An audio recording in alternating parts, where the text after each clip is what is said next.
आशा करते हैं कि आप लोग अच्छे होंगे और आप लोगों के Allahabad high court group D परीक्षा की तैयारी बेहतर चल रही होगी। तो चलिए शुरू करते हैं क्लास को। पहला प्रश्न देखेगा। पहला प्रश्न हमारा है, भारत में करेंसी नोट जारी करता है वित्त मंत्रालय, वित्त सचिव, भारतीय स्टेट बैंक, भारतीय रिजर्व बैंक। तो मेरे प्यारे बच्चों, भारत में करेंसी नोट जो है ना, भारतीय रिजर्व बैंक के द्वारा जारी किए जाते हैं। तो आंसर क्या हो जाएगा? आंसर हो जाएगा ऑप्शन नंबर डी। अगर हम बात करें भारतीय रिजर्व बैंक की, अगर आपसे ये पूछ लिया जाए कि भारतीय रिजर्व बैंक की स्थापना कब हुई थी, तो भारतीय रिजर्व बैंक की स्थापना 1 अप्रैल 1935 को हुई थी। भारतीय रिजर्व बैंक का हेडक्वार्टर कहाँ पर स्थित है, तो भारतीय रिजर्व बैंक का हेडक्वार्टर मुंबई में स्थित है। भारतीय रिजर्व बैंक के पहले गवर्नर कौन थे, तो भारतीय रिजर्व बैंक के पहले गवर्नर थे सर ऑस्बोर्न ए स्मिथ। भारतीय रिजर्व बैंक के वर्तमान में गवर्नर कौन है, तो भारतीय रिजर्व बैंक के वर्तमान में गवर्नर है शक्तिकांत दास। तो ये भी आपको ध्यान रखना है। और यहाँ पर आपको एक बात और ध्यान रखना है कि 1 रुपए के नोट को छोड़कर जो 1 रुपए का जो नोट होता है, ये भारत सरकार के द्वारा जो है छापे जाते हैं। तो ये भी आपको ध्यान में रखना है। चलिए बढ़ते हैं नेक्स्ट क्वेश्चन की और। अगला क्वेश्चन देखेगा। अगला प्रश्न हमारा, इसरो किसका संक्षिप्त रूप है? Indian scientific research organisation, Indian space research organisation, international space research organisation, international scientific research organisation. ISRO किसका संक्षिप्त रूप है? इंडियन स्पेस रिसर्च ऑर्गेनाइजेशन का। तो आंसर क्या हो जाएगा? तो मेरे प्यारे बच्चों, आंसर हो जाएगा ऑप्शन नंबर वी करेक्ट हो जाएगा। तीसरा क्वेश्चन देखिएगा सभी बच्चे। तीसरा क्वेश्चन हमारा है, मनुष्य किसके द्वारा जीव मंडल में पारिस्थितिक संतुलन बनाए रख सकता है? वनोन्मूलन, संवर्धित पौधों की नई किस्में और पालतू पशु की नई नस्लें विकसित करना, कीटनाशी और पीड़कनाशी का प्रयोग, जीवों की सापेक्ष संख्या के सूक्ष्म संतुलन को समझना। आंसर हो जाएगा मेरे प्यारे बच्चों, संवर्धित पौधों की नई किस्में और पालतू पशुओं की नई नस्लें विकसित करना। आंसर क्या हो जाएगा? आंसर हो जाएगा ऑप्शन नंबर वी। अगला प्रश्न देखिएगा। चौथा क्वेश्चन हमारा है कि धूम कोहरा किसके संयोजन से बनता है? वायु और जलवाष्प, जल और धुआं, अग्नि और जल, धुआं और कोहरा। धूम कोहरा किसके संयोजन से बनता है? तो धूम कोहरा जो है ना, तो ये धुआं और कोहरा के संयोजन से बनता है। तो आंसर क्या हो जाएगा? तो मेरे प्यारे बच्चों, आंसर हो जाएगा ऑप्शन नंबर डी करेक्ट हो जाएगा। ठीक है। अगला प्रश्न हमारा है कि टीका वैक्सीनेशन का आविष्कार किसने किया था? James Simpson, Edward Jenner, Alexander Fleming, Christian Barnard. टीका वैक्सीनेशन का आविष्कार किसके द्वारा किया गया था? तो मेरे प्यारे बच्चों, टीका वैक्सीनेशन का जो आविष्कार जो है ना, ये एडवर्ड जेनर के द्वारा किया गया था। तो आंसर क्या हो जाएगा? तो आंसर हो जाएगा ऑप्शन नंबर वी करेक्ट हो जाएगा। अगला क्वेश्चन देखिएगा। कांच के निर्माण के लिए प्रयुक्त कच्ची सामग्रियां हैं बालू, सोडा, चूना पत्थर।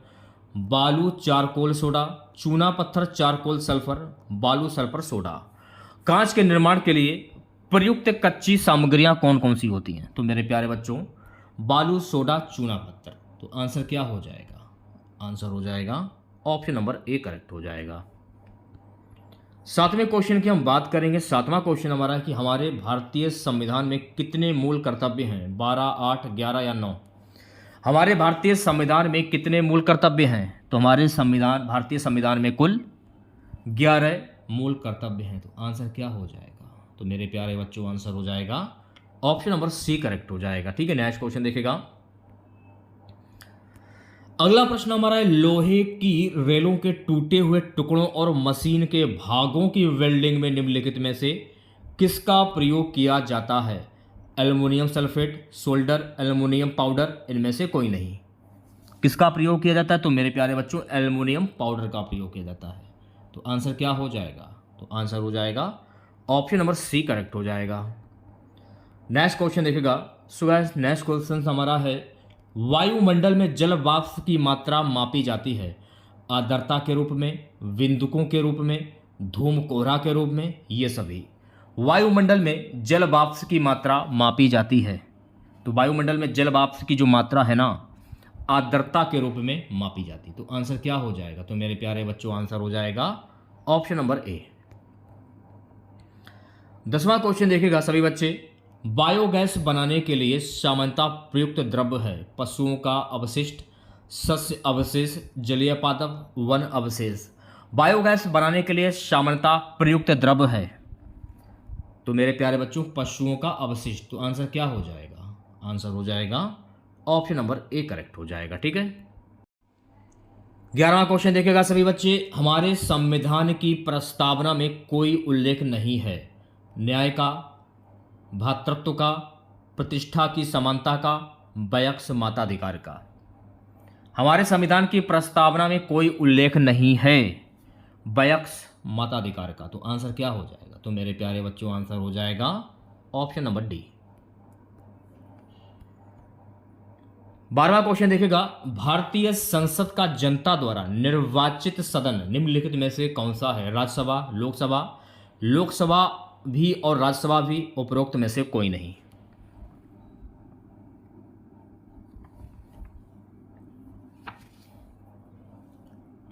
लोकसभा।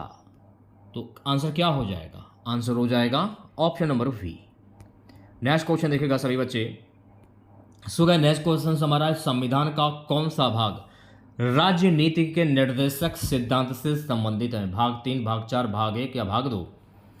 कौन सा भाग राजनीति के निर्देशक सिद्धांतों से संबंधित है? तो मेरे प्यारे बच्चों भाग 4 जो है ना, ये राज्य के नीति निर्देशक सिद्धांतों से संबंधित है। तो आंसर क्या हो जाएगा? आंसर हो जाएगा option number B.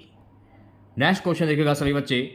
Next question हमारा है गांधी जी किसकी रचनाओं से प्रभावित थे? Karl Marx, Thomas Hobbes, Charles Darwin, Leo Tolstoy. Gandhi ji किसकी रचनाओं से प्रभावित थे? तो मेरे प्यारे बच्चों गांधी जी जो है ना, ये लियो टॉल्स्टॉय की रचनाओं से प्रभावित थे। तो आंसर क्या हो जाएगा? तो मेरे प्यारे बच्चों आंसर हो जाएगा ऑप्शन नंबर डी। 15वां क्वेश्चन हमारा है लोकतांत्रिक समाजवाद की विधियां हैं क्रांति, आम हड़ताल, तोड़फोड़, समझाना और प्रचार करना। लोकतांत्रिक समाजवाद की विधियां हैं समझाना और प्रचार करना। तो आंसर क्या हो जाएगा? तो मेरे प्यारे बच्चों आंसर हो जाएगा ऑप्शन नंबर डी। बात करेंगे नेक्स्ट क्वेश्चन की। सो गाइस नेक्स्ट क्वेश्चन हमारा है असोम राज्य में काम कर रही तेल परिष्करणशालाओं रिफाइनरों की संख्या है 1, 2, 3 या 4? कितनी संख्याएं हैं? तो मेरे प्यारे बच्चों 4। आंसर क्या हो जाएगा? आंसर हो जाएगा ऑप्शन नंबर डी। अगला क्वेश्चन देखेगा सभी बच्चे। अगला प्रश्न हमारा है वित्त आयोग की नियुक्ति कौन करता है? वित्त मंत्री, प्रधानमंत्री, लोकसभा अध्यक्ष या राष्ट्रपति? वित्त आयोग की नियुक्ति कौन करता है? तो मेरे प्यारे साथियों वित्त आयोग की नियुक्ति जो है ना राष्ट्रपति के द्वारा की जाती है। तो आंसर क्या हो जाएगा? आंसर हो जाएगा ऑप्शन नंबर डी।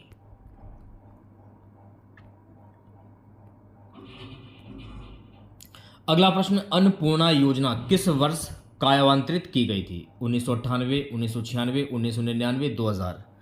अन्नपूर्णा योजना किस वर्ष कार्यान्वित की गई थी? तो मेरे प्यारे बच्चों अन्नपूर्णा योजना जो है ना वर्ष 2000 में कार्यान्वित की गई थी। तो आंसर क्या हो जाएगा? आंसर हो जाएगा ऑप्शन नंबर डी।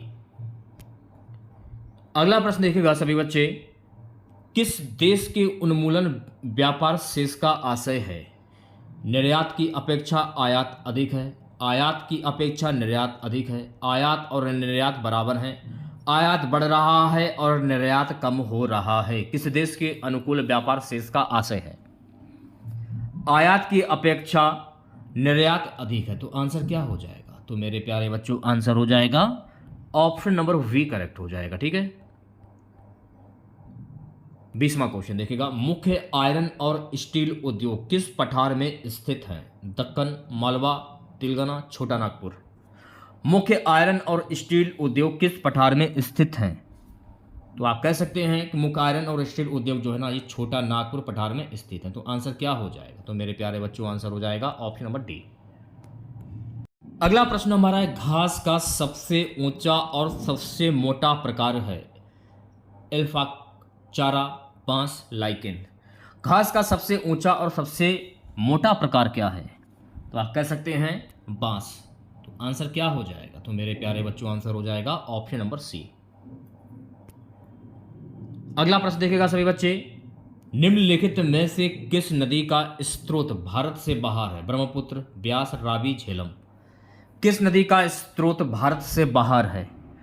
तो मेरे प्यारे बच्चों ब्रह्मपुत्र नदी का जो स्रोत जो है ना, ये भारत से बाहर है। तो आंसर क्या हो जाएगा? तो आंसर हो जाएगा ऑप्शन नंबर ए। 23वां क्वेश्चन देखिएगा, मांजुली संसार का सबसे बड़ा नदी द्वीप किस राज्य में स्थित है? अरुणाचल प्रदेश, असम, त्रिपुरा, मिजोरम। मांजुली संसार का सबसे बड़ा नदी द्वीप किस राज्य में स्थित है? तो मेरे प्यारे बच्चों ये असम राज्य में स्थित है। तो आंसर क्या हो जाएगा? तो मेरे प्यारे बच्चों आंसर हो जाएगा ऑप्शन नंबर बी। 24वें क्वेश्चन की बात करेंगे, मरुस्थली भवन को रोका जा सकता है अभिनलकाओं को प्लग करके, अतिचारण को रोककर, समोच्चरेखीय जुताई द्वारा, रक्षक मेखलाएं बनाकर। मरुस्थली भवन को रोका जा सकता है अतिचारण को रोककर। तो आंसर क्या हो जाएगा? तो मेरे प्यारे बच्चों आंसर हो जाएगा ऑप्शन नंबर वी करेक्ट हो जाएगा। 25वां क्वेश्चन देखिएगा, देवी माता की पूजा संबंधित थी आर्य सभ्यता के साथ, भूमध्य सागरीय सभ्यता के साथ, सिंधु घाटी सभ्यता के साथ, उत्तर वैदिक सभ्यता के साथ। देवी माता की पूजा संबंधित थी। तो मेरे प्यारे बच्चों देवी माता की जो पूजा जो है ना, सिंधु घाटी सभ्यता के साथ संबंधित थी। तो आंसर क्या हो जाएगा? तो कह सकते हैं ऑप्शन नंबर सी। 26वां क्वेश्चन, बंद गोभी का खाद्य अंश होता है फल, संगनित पुष्प, कायिक कालिका, पुष्प समूह। बंद गोभी का खाद्य अंश क्या होता है? तो मेरे प्यारे बच्चों कायिक कालिका। तो आंसर क्या हो जाएगा? आंसर हो जाएगा option number C. Next question देखिएगा, नेक्स्ट क्वेश्चन हमारा है मेरे प्यारे बच्चों कि निम्नलिखित में से कौन सी प्रकम अंधकार के समय पादपों के साथ संबंध होते हैं? प्रकाश संश्लेषण और श्वसन, श्वसन और वाष्पोत्सर्जन, वाष्पोत्सर्जन और चालन, चालन और श्वसन। आंसर हो जाएगा चालन और श्वसन। तो ऑप्शन नंबर डी जो है करेक्ट हो जाएगा। अगला क्वेश्चन देखेगा सभी बच्चे, एमआरआई मशीन में निम्नलिखित में से किसका प्रयोग किया जाता है? ध्वनि तरंग, एक्स किरण, पराशब्द तरंग, चुंबकीय तरंग। एमआरआई मशीन में निम्नलिखित में से किसका प्रयोग किया जाता है? तो मेरे प्यारे बच्चों चुंबकीय तरंग का प्रयोग किया जाता है। तो आंसर क्या हो जाएगा? आंसर हो जाएगा option number D. So guys 29वां क्वेश्चन हमारा अलेक्जेंडर सिकंदर और पोरस ने लड़ाई लड़ी थी हाइडेस्पस में, झेलम में, पानीपत में या तराइन में? अलेक्जेंडर सिकंदर और पोरस ने लड़ाई लड़ी थी। कहां पर लड़ी थी? तो मेरे प्यारे बच्चों झेलम पर लड़ी थी। तो आंसर क्या हो जाएगा? तो आंसर हो जाएगा ऑप्शन नंबर वी करेक्ट हो जाएगा। अगला प्रश्न देखिएगा सभी बच्चे, हल्दी घाटी की लड़ाई किनके बीच लड़ी गई थी? अकबर और राणा संग्राम सिंह, अकबर और मेदिनी राय, अकबर और राणा प्रताप सिंह, अकबर और उदय सिंह।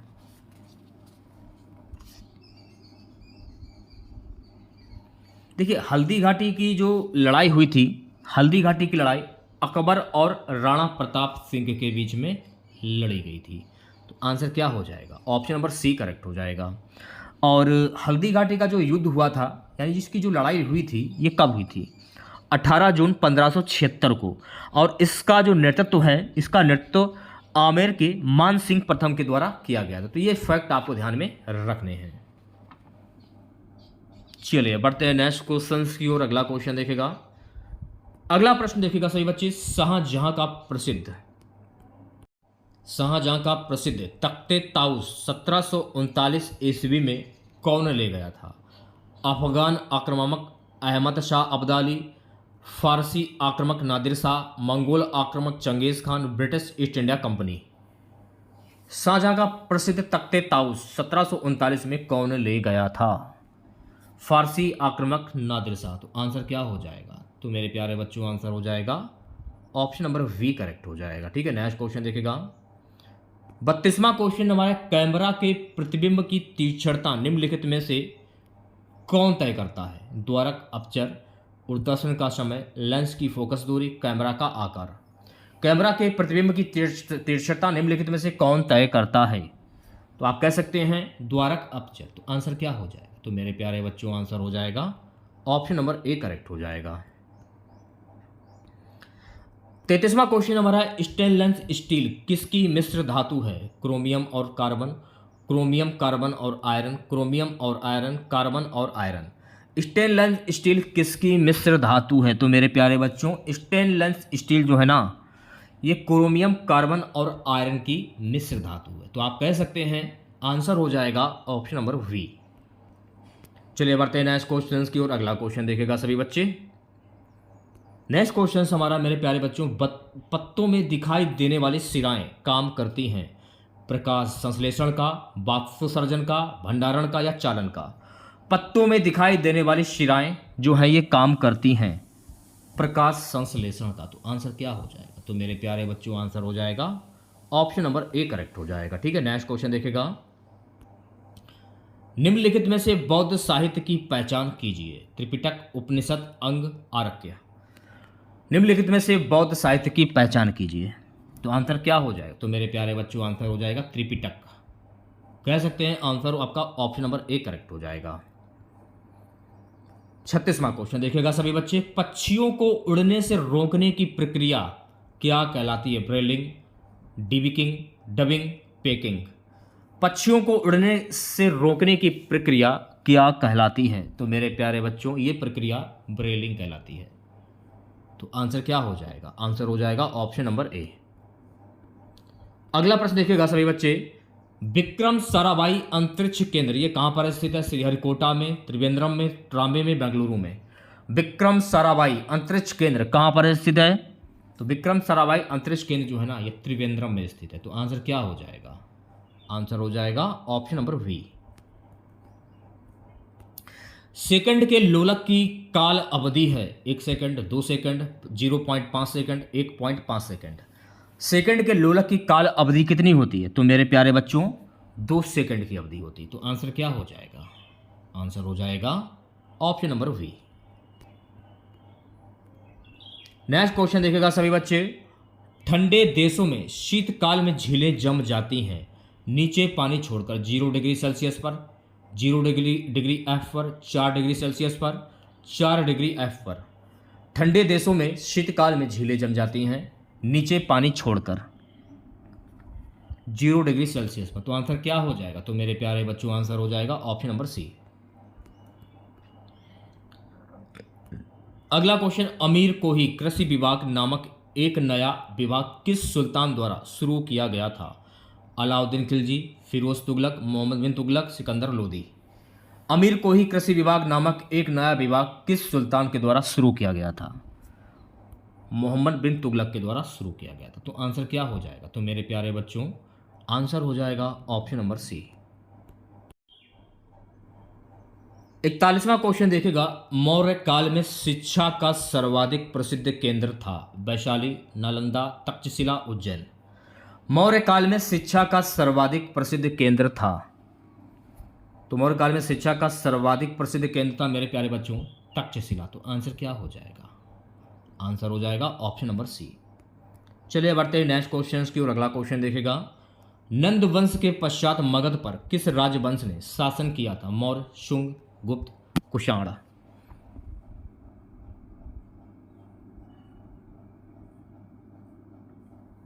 नंद वंश के पश्चात मगध पर किस राजवंश ने शासन किया था? तो मेरे प्यारे बच्चों मौर्य राजवंश ने शासन किया था। तो आंसर क्या हो जाएगा? ऑप्शन नंबर ए करेक्ट हो जाएगा। अच्छा, मौर्य वंश का शासक कौन था? चंद्रगुप्त मौर्य। और नंद वंश के पश्चात मगध पर राजवंश शासन किया था गणानंद को पराजित करके। ये भी आपको ध्यान में रखना है। कलिंग विजय के उपरांत अशोक महान ने निम्नलिखित में से किस धर्म को अंगीकार कर लिया था? जुडिन, बौद्ध, हिंदू, जैन। ये तो मैंने आपको बताया था कल ही एक्स्ट्रा फैक्ट में कि अशोक ने किस धर्म को अंगीकार कर लिया था। तो मेरे प्यारे बच्चों बौद्ध धर्म को अंगीकार कर लिया था। तो आंसर क्या हो जाएगा? आंसर हो जाएगा ऑप्शन नंबर वी। और 261 ईसा पूर्व में अशोक ने कलिंग पर आक्रमण किया था। और अशोक के शिलालेखों की जो खोज है जेम्स प्रिसेप के द्वारा की गई थी। तो ये भी फैक्ट आपको ध्यान में रखने हैं। अगला क्वेश्चन। मुगल काल की राजकीय भाषा थी उर्दू, फारसी, तुर्की या अरबी? मुगल काल की राजकीय भाषा क्या थी? तो मेरे प्यारे बच्चों, मुगल काल की राजकीय भाषा जो थी वो थी फारसी। तो आंसर क्या हो जाएगा? तो कह सकते हैं आंसर हो जाएगा ऑप्शन नंबर वी। चलिए बढ़ते हैं नेक्स्ट क्वेश्चंस की ओर। नेक्स्ट क्वेश्चन देखेगा सभी बच्चे। खरोष्टी लिपि लिखी जाती है बाएं से दाईं ओर, दाईं से बाईं ओर, दोनों ओर, इनमें से कोई नहीं। खरोष्टी लिपि लिखी जाती है, तो मेरे प्यारे बच्चों खरोष्टी लिपि जो है ना ये लिखी जाती है दाईं से बाईं ओर। तो आंसर क्या हो जाएगा? आंसर हो जाएगा ऑप्शन नंबर वी करेक्ट हो जाएगा। सो गाइस अगला क्वेश्चन देखेगा। मंदिरों की उत्तरी शैली किस नाम से जानी जाती है? द्रविड़, नागर, वेसर, इनमें से कोई नहीं। मंदिरों की उत्तरी शैली किस नाम से जानी जाती है? तो मेरे प्यारे बच्चों मंदिरों की उत्तरी शैली जो है ना ये नागर शैली के नाम से जानी जाती। तो आंसर क्या हो जाएगा? आंसर हो जाएगा ऑप्शन नंबर वी। अगला क्वेश्चन देखेगा। कुतुब मीनार का निर्माण किसने प्रारंभ कराया था? कुतुबुद्दीन ऐबक, इल्तुतमिश, फिरोज शाह तुगलक, सिकंदर लोदी। कुतुब मीनार का निर्माण किसने कराया था? तो मेरे प्यारे बच्चों कुतुब मीनार का जो निर्माण है ना कुतुबुद्दीन ऐबक के द्वारा कराया गया। तो आंसर क्या हो जाएगा? आंसर हो जाएगा ऑप्शन नंबर ए। अगला क्वेश्चन देखिएगा। हिंदू मुस्लिम एकता का प्रतीक सुलह कुल उत्सव आयोजित किया जाता है आगरा में, अलीगढ़ में, इटावा में, बाराबंकी में। हिंदू मुस्लिम एकता का प्रतीक सुलह कुल उत्सव ये कहाँ पर आयोजित किया जाता है? तो मेरे प्यारे बच्चों ये आगरा में आयोजित किया जाता है। तो आंसर क्या हो जाएगा? आंसर हो जाएगा ऑप्शन नंबर ए। अगला क्वेश्चन देखिएगा सभी बच्चे। अग्निग्रह किस धर्मावलंबी का पूजा स्थल है? बौद्ध धर्म, जैन धर्म, पारसी धर्म, यहूदी धर्म। अग्निग्रह किस धर्मावलंबी का पूजा स्थल है? तो मेरे प्यारे बच्चों पारसी धर्म का पूजा स्थल है। तो आंसर क्या हो जाएगा? आंसर हो जाएगा ऑप्शन नंबर सी। चलिए बढ़ते हैं नेक्स्ट क्वेश्चन की और अगला क्वेश्चन देखेगा। मूर्ति कला की गांधार स्कूल शैली निम्न शैलियों में से किसका सम्मिश्रण था? भारतीय एवं ग्रीक शैलियों का, भारतीय एवं पर्शियन शैलियों का, मूल रूप से शुद्ध भारतीय, भारतीय एवं दक्षिण पूर्व एशियाई शैली का। मूर्ति कला की गांधार स्कूल शैली निम्न शैलियों में से किसका सम्मिश्रण था? तो मेरे प्यारे बच्चों आप कह सकते हैं भारतीय एवं ग्रीक शैलियों का। तो आंसर क्या हो जाएगा? तो आंसर हो जाएगा ऑप्शन नंबर ए करेक्ट हो जाएगा। अब यहाँ से देखिए आपके हिंदी के क्वेश्चन जो हैं वो स्टार्ट हो जाते हैं। हिंदी का हमारा पहला क्वेश्चन है कि अमरस किसका पर्यायवाची है? प्रेम, दया, संतोष, क्रोध। अमरस जो है ना ये क्रोध का पर्यायवाची शब्द होता है। तो आंसर क्या हो जाएगा? आंसर हो जाएगा ऑप्शन नंबर डी। अब जैसे कि कोह हुआ, प्रतिघात हुआ, कोह, प्रतिघात, शेष, कोप, इसे आप गुस्सा भी कह सकते हैं, और आक्रोश। कोह, प्रतिघात, शेष, कोप, गुस्सा, आक्रोश ये सभी शब्द ये अमरस के पर्यायवाची हैं। तो अगर ऑप्शंस में अगर इनमें से कुछ भी दिया हो तो आप इनमें से किसी में भी टिक कर सकते हैं। ठीक है, नेक्स्ट क्वेश्चन देखेगा मेरे प्यारे बच्चों। नेक्स्ट क्वेश्चन हमारा है कि मदन शलाका किसका पर्यायवाची है? प्रेम, चिड़िया, कोयल, कबूतर। तो गाइस मदन शलाका जो है ना ये कोयल का पर्यायवाची शब्द है। तो आंसर क्या हो जाएगा? तो कह सकते हैं आंसर हो जाएगा ऑप्शन नंबर सी।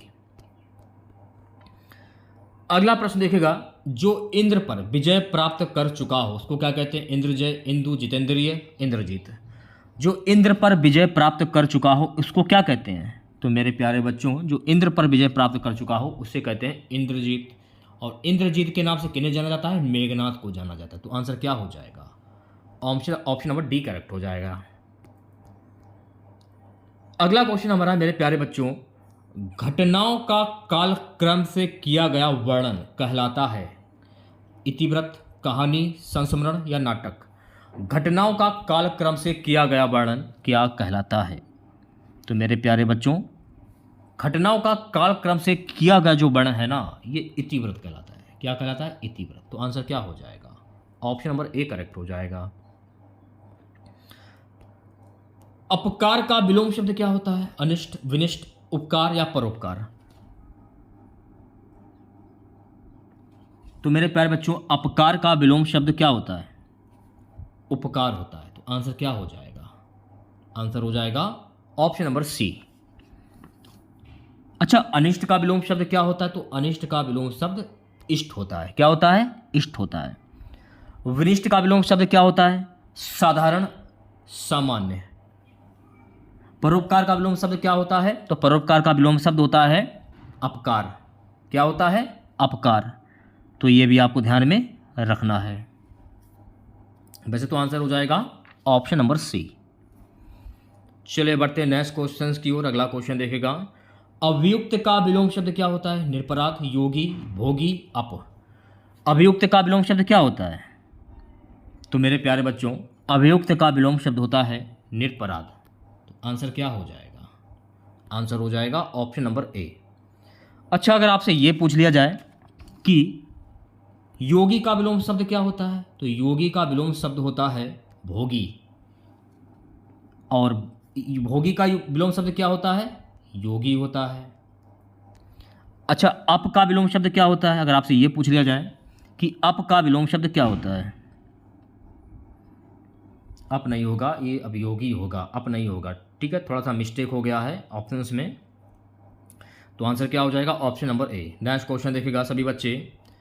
गैस अगला प्रश्न हमारा है, अभिभावक में कौन से उपसर्ग का प्रयोग हुआ है?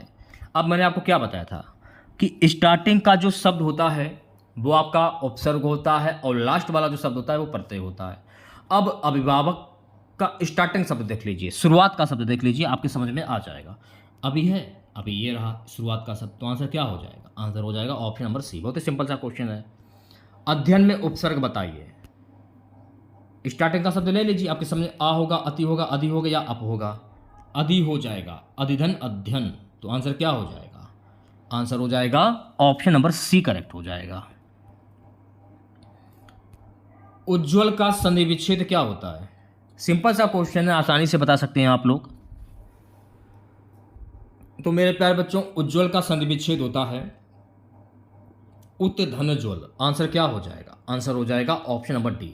अगर आपसे ये पूछ लिया जाए कि उज्ज्वल में प्रयुक्त संधि कौन सी होगी? तो मेरे प्यारे बच्चों उज्ज्वल में प्रयुक्त संधि हो जाएगी व्यंजन संधि। क्यों होगी? क्योंकि ये हलंत लगा जो ना, ये सबसे मुख्य जो पहचान है व्यंजन संधि की हलंत से होती है। ठीक है, तो ऑप्शन नंबर डी करेक्ट हो जाएगा, व्यंजन संधि हो जाएगा इसमें। अगला प्रश्न देखिएगा सभी बच्चे, उच्चारण के समय जीव की स्थिति के अनुसार स्वरों के कितने भेद किए गए हैं? 2, 3, 5 या 7? उच्चारण के समय जीव की स्थिति के अनुसार स्वरों के कितने भेद किए गए हैं? तो मेरे प्यारे बच्चों 3 भेद किए गए हैं। तो आंसर क्या हो जाएगा?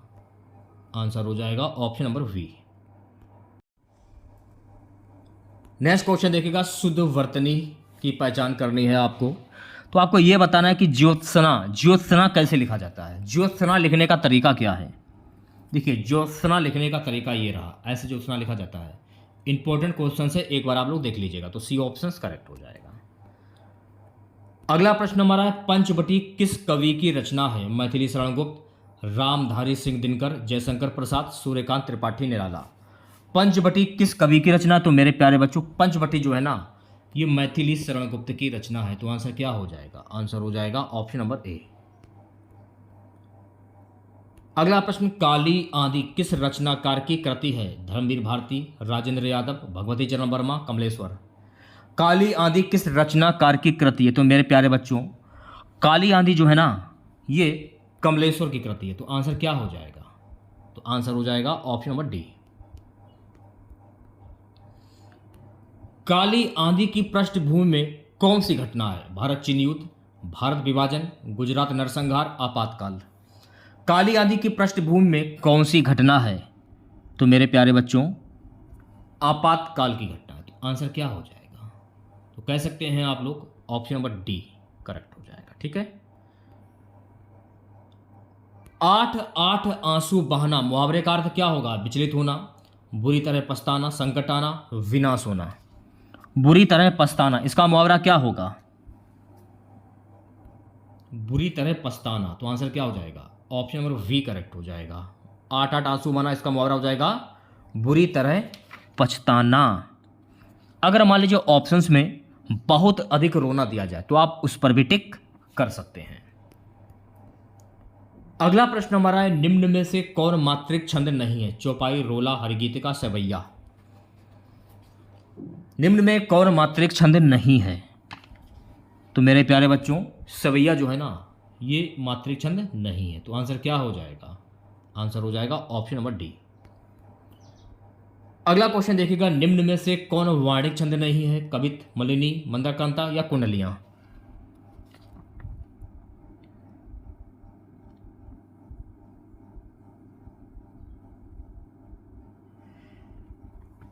अब देखिए इसमें क्या पूछा जाए कि कौन वाणिक छंद नहीं है।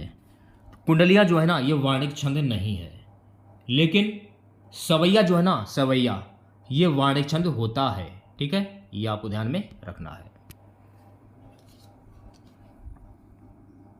चलिए बढ़ते हैं नेक्स्ट क्वेश्चन की और अगला क्वेश्चन देखेगा, निम्न में से कौन अर्थालंकार नहीं? उपमा, रूपक, यमक या उत्प्रेक्षा।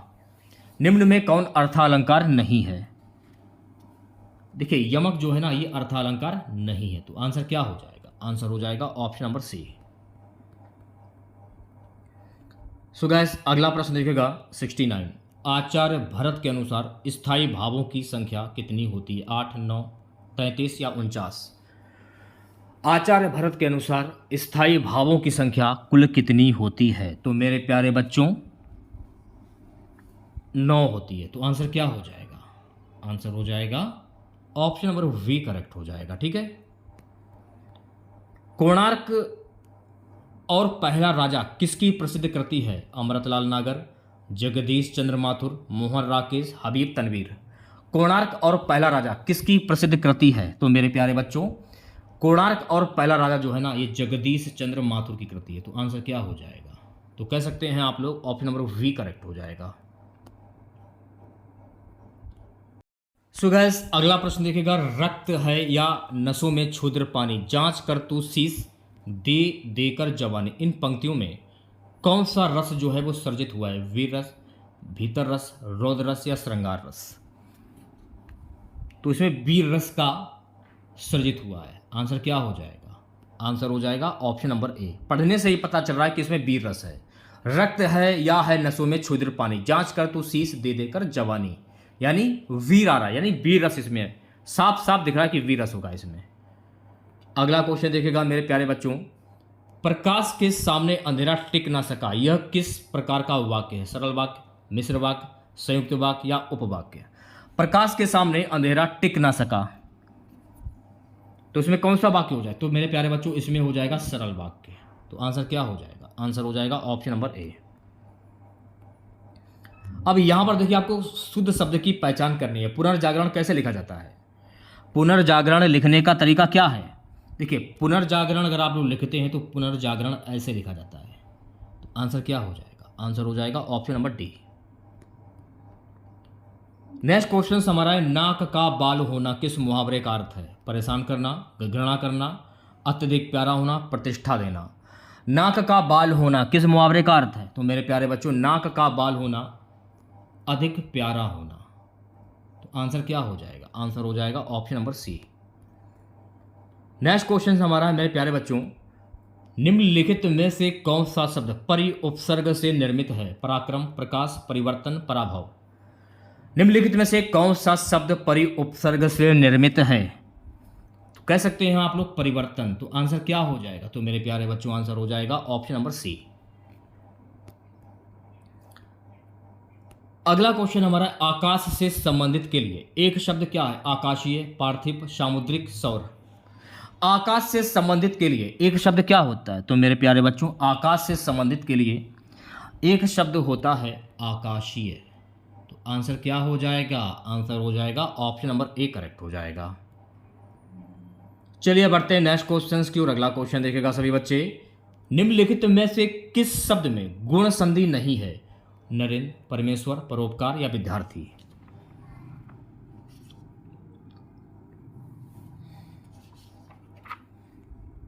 आंसर क्या हो जाएगा? विद्यार्थी में गुण संधि नहीं है। तो आंसर क्या हो जाएगा? आंसर हो जाएगा ऑप्शन नंबर डी। अब जैसे कि विद्यार्थी है, जब आप इसकी संधि करते हैं तो इसकी संधि क्या होती है? विद्या, धन, अर्थी, यही इसकी संधि होती है, विद्या धन अर्थी। अब इसको तो मान लिया जाएगा बड़ा, इसको मान लिया जाएगा छोटा, तो बड़ा प्लस छोटा मिलकर क्या बना, बड़ा प्लस छोटा मिलकर बड़ा बन गया। तो बड़ा नियम के अनुसार किस में आता है, दीर्घ स्वर संधि में आता है। विद्यार्थी में कौन संधि हो जाएगी, दीर्घ स्वर संधि, ना कि गुण संधि होगी। ठीक है, अगला क्वेश्चन देखेगा, इला निम्नलिखित में से किसका पर्यायवाची शब्द है। इला, तो इला किसका पर्यायवाची शब्द है, तो मेरे प्यारे बच्चों इला जो है ना, ये पृथ्वी का पर्यायवाची शब्द है। तो आंसर क्या हो जाएगा, आंसर हो जाएगा ऑप्शन नंबर सी। अगला प्रश्न, उत्पत्ति की दृष्टि से शब्दों का भेद निम्न में से कौन नहीं है, तत्सम तद्भव देशज या योग ऋण। उत्पत्ति की दृष्टि से शब्दों का भेद निम्न में से कौन नहीं है, तो मेरे प्यारे बच्चों योग ऋण नहीं है। तो आंसर क्या हो जाएगा, आंसर हो जाएगा ऑप्शन नंबर डी। अगला प्रश्न देखिएगा सभी बच्चे, रोगग्रस्त शब्द में प्रयुक्त समास क्या होगा, कर्म तत्पुरुष, करण तत्पुरुष, संप्रदान तत्पुरुष, अधिकरण तत्पुरुष। कर्ता ने कर्म को रोग का ग्रस्त, तो का किस में आता है, कर्ता ने कर्म को करण के द्वारा, रोग का ग्रस्त, कर्ता ने कर्म को करण के द्वारा, करण के द्वारा रोग का ग्रस्त। तो इसमें जो रोगग्रस्त, रोग से ग्रस्त है, तो कोई कारण होगा तभी तो रोग से ग्रस्त है। तो यहां पर कौन सा ऑप्शन हो जाएगा सही, करण तत्पुरुष। तो आंसर क्या हो जाएगा, तो कह सकते हैं आप लोग करण तत्पुरुष, ऑप्शन नंबर वी करेक्ट हो जाएगा। अगला क्वेश्चन देखिएगा मेरे प्यारे बच्चों, निम्नलिखित में से कौन सा शब्द स्त्रीलिंग है, पानी, आग, घी या मोती। कौन सा शब्द स्त्रीलिंग है। अब देखिए आग जो है ना, ये शब्द जो है स्त्रीलिंग हो जाएगा। तो आंसर क्या हो जाएगा, आंसर हो जाएगा ऑप्शन नंबर वी। अगला प्रश्न देखिएगा सभी बच्चे, उमा नौकर से दूध मंगवाती है, वाक्य में कौन सी क्रिया है, प्रार्थक, सहायक, अकर्मक, सकर्मक। उमा नौकर से दूध मंगवाती है, तो इसमें कौन सी क्रिया हो जाएगी, उमा नौकर से दूध मंगवाती है यानी से उसे कह रही है, यानी उसे प्रेरणा दे रही है।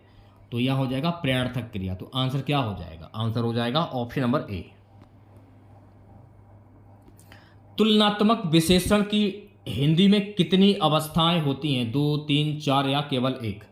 तुलनात्मक विशेषण की हिंदी में कितनी अवस्थाएं होती हैं, तो मेरे प्यारे बच्चों 3 अवस्थाएं होती हैं। तो आंसर क्या हो जाएगा, आंसर हो जाएगा ऑप्शन नंबर वी करेक्ट हो जाएगा। चलिए बढ़ते हैं नेक्स्ट क्वेश्चंस की ओर। निम्न में से किस संज्ञा की गणना नहीं की जा सकती है, समूहवाचक संज्ञा, द्रव्यवाचक संज्ञा, व्यक्तिवाचक संज्ञा, भाववाचक संज्ञा। किस संज्ञा की गणना नहीं की जा सकती है, तो मेरे प्यारे बच्चों भाववाचक संज्ञा की गणना जो है वो नहीं की जा सकती है। तो आंसर क्या हो जाएगा, आंसर हो जाएगा ऑप्शन नंबर डी। चलिए बढ़ते हैं नेक्स्ट क्वेश्चंस की ओर। प्रश्न के आधार पर रा व्यंजन की किस कोटि में आता है, प्रकंपित, संघर्षी, स्पर्श, अर्धस्वर। प्रश्न के आधार पर रा व्यंजन की किस कोटि में आता है, तो मेरे प्यारे बच्चों प्रकंपित की कोटि में आता है। तो आंसर क्या हो जाएगा, आंसर हो जाएगा ऑप्शन नंबर ए। अगला प्रश्न हमारा है, निम्नलिखित में से तमिल भाषा की लिपि कौन सी है, देवनागरी, रोमन, द्रविड़, नास्तलिक। निम्नलिखित में से तमिल भाषा की लिपि कौन सी है, तो मेरे प्यारे बच्चों तमिल भाषा की जो लिपि है यह है द्रविड़। तो आंसर क्या हो जाएगा, आंसर हो जाएगा ऑप्शन नंबर सी। अगला प्रश्न, निम्न में कौन सुमेलित नहीं है, सूची, पवित्र, सर सरोवर, स्वर्ण सोना, सर्ग अध्याय। कौन सुमेलित नहीं है यह आपको बताना था। तो देखिए स्वर्ण लिखने का जो तरीका है ना वो ऐसे होता है, स्वर्ण को बोलते हैं सोना, क्या बोलते हैं, सोना, लेकिन स्वर्ण स्वर्ण होने लगा सवर्ण। तो आंसर क्या हो जाएगा, आंसर हो जाएगा ऑप्शन नंबर सी। कौन सही सुमेलित है, अनुरक्ति, विरक्ति, असमय, कुसमय, अवसर, सुअवसर, दीर्घायु, चिरायु। अब इसमें कौन सही सुमेलित, अनुरक्ति का विलोम शब्द क्या होता है, विरक्ति होता है। आंसर क्या हो जाएगा, आंसर हो जाएगा option number A. So guys next question देखेगा, निम्न में से कौन एक शब्दालंकार नहीं है, अनुप्रास, श्लेष, यमक, उपमा। निम्न में कौन एक शब्दालंकार नहीं है, तो उपमा जो है ना ये शब्दालंकार नहीं है। तो आंसर क्या हो जाएगा, आंसर हो जाएगा ऑप्शन नंबर डी। अगला प्रश्न देखिएगा सभी बच्चे, निम्न में कौन से शब्द की वर्तनी शुद्ध है, संन्यास, श्रीमती, हितैषी, हिंदू। निम्न में कौन से शब्द की वर्तनी शुद्ध है? अगर हितैषी अगर आप लोग लिखते हैं, हितैषी ऐसे लिखा जाता है, देख लीजिए एक बार आप लोग, इंपॉर्टेंट क्वेश्चन हैं। तो आंसर क्या हो जाएगा? आंसर हो जाएगा option number C. So guys next question देखेगा। नेक्स्ट क्वेश्चन क्या है कि चिराग तले अंधेरा कहावत का सही अर्थ क्या है? अपनी बुराई नहीं दिखना, परिश्रम से भागना, उच्च और साधारण की तुलना अधिक लाभ होना। चिराग तले अंधेरा कहावत का सही अर्थ क्या होता है? तो मेरे प्यारे बच्चों, चिराग तले अंधेरा, अपनी बुराई नहीं दिखना। तो आंसर क्या हो जाएगा? आंसर हो जाएगा ऑप्शन नंबर ए करेक्ट हो जाएगा। ठीक है, नेक्स्ट क्वेश्चन देखेगा सभी बच्चे। मूर्ख धनवान किस लोक तृप्ति को चरितार्थ करता है? आंख का अंधा नाम नयन सुख, आंख का अंधा गांठ का पूरा, आगे नाथ ना पीछे पगा, नाच ना जाने आंगन टेढ़ा। मूर्ख धनवान किस लोक तृप्ति को चरितार्थ करता है? आंख का अंधा गांठ का पूरा। तो आंसर क्या हो जाएगा? तो मेरे प्यारे बच्चों आंसर हो जाएगा ऑप्शन नंबर वी करेक्ट हो जाएगा। ठीक है, नेक्स्ट क्वेश्चन देखेगा। अगला हमारा प्रश्न है, सबका अपनी अपनी मर्जी से काम करना किस लोक तृप्ति का अर्थ है? अपनी ढपली अपना राग, आप डूबे तो जग डूबा, खग जाने ही खग की भाषा, अकल बढ़िया भैंस। सबका अपनी अपनी मर्जी से काम करना किस लोक तृप्ति का अर्थ है? अपनी ढपली अपना राग। तो आंसर क्या हो जाएगा? तो मेरे प्यारे बच्चों आंसर हो जाएगा ऑप्शन नंबर ए। निर्देश प्रश्न संख्या 94 और 95 निम्नलिखित प्रत्येक वाक्य के नीचे 4 विकल्प दिए गए हैं। उनमें कोई एक विकल्प उक्त वाक्य का शुद्ध रूप है, उसका चयन कीजिए। मैंने रोटी खाया, अब इसमें मैंने रोटी खाया कैसे होगा? अब जैसे कि मैंने रोटी खाई, या तो ये हो सकता है, खाया कहाँ से होगा कि मैंने रोटी खाया? तो इसका जो शुद्ध वाक्य हो जाएगा ये हो जाएगा मैंने रोटी खाई। तो आंसर क्या हो जाएगा? तो आंसर हो जाएगा ऑप्शन नंबर वी। वहां भारी भड़कम भीड़ जमा थी, वहां भारी भड़कम भीड़ जमा थी, ये तो होगा नहीं। तो इसका शुद्ध वाक्य क्या हो जाएगा? वहां भारी भीड़ जमा थी, भड़कम नहीं होगा, वहां भारी भीड़ जमा थी। तो आंसर क्या हो जाएगा? तो मेरे प्यारे बच्चों आंसर हो जाएगा ऑप्शन नंबर ए। शुद्ध वर्तनी की पहचान करनी है आप लोगों को। आजीविका कैसे लिखा जाता है? आजीविका लिखने का तरीका क्या है? अगर आप आजीविका लिखते हैं तो आजीविका लिखने का तरीका ये रहा। तो आंसर क्या हो जाएगा? आंसर हो जाएगा option number D. Next question देखेगा सभी बच्चे। इनमें से किस शब्द की वर्तनी अशुद्ध है? तो यहां पर देखिए आपको अशुद्ध वर्तनी की पहचान करनी है। मनोकामना। आंसर क्या हो जाएगा? आंसर हो जाएगा ऑप्शन नंबर ए। अगला प्रश्न, देवनागरी किस भाषा की लिपि नहीं है? हिंदी, नेपाली, मराठी या उर्दू? देवनागरी किस भाषा की लिपि नहीं है, यह आपको बताना था। तो गाइस उर्दू जो है ना, ये भाषा की लिपि नहीं है। तो आंसर क्या हो जाएगा? आंसर हो जाएगा ऑप्शन नंबर डी। चलिए बढ़ते हैं नेक्स्ट क्वेश्चंस की ओर। शंबल में कौन सी शंबल में कौन सी ध्वनि है? युमक इनमें से कोई नहीं। शंबल में संप्रक ध्वनि हो जाएगी। तो आंसर क्या हो जाएगा? तो मेरे प्यारे बच्चों आंसर हो जाएगा ऑप्शन नंबर ए। आज की क्लास का लास्ट क्वेश्चन रहेगा, निम्न में किस शब्द की वर्तनी शुद्ध है? मूत्राशय। मूत्राशय की शुद्ध वर्तनी क्या होगी? मूत्राशय ऐसे लिखा जाता है, लिखने का तरीका ये रहा। तो आंसर हो जाएगा ऑप्शन नंबर ए।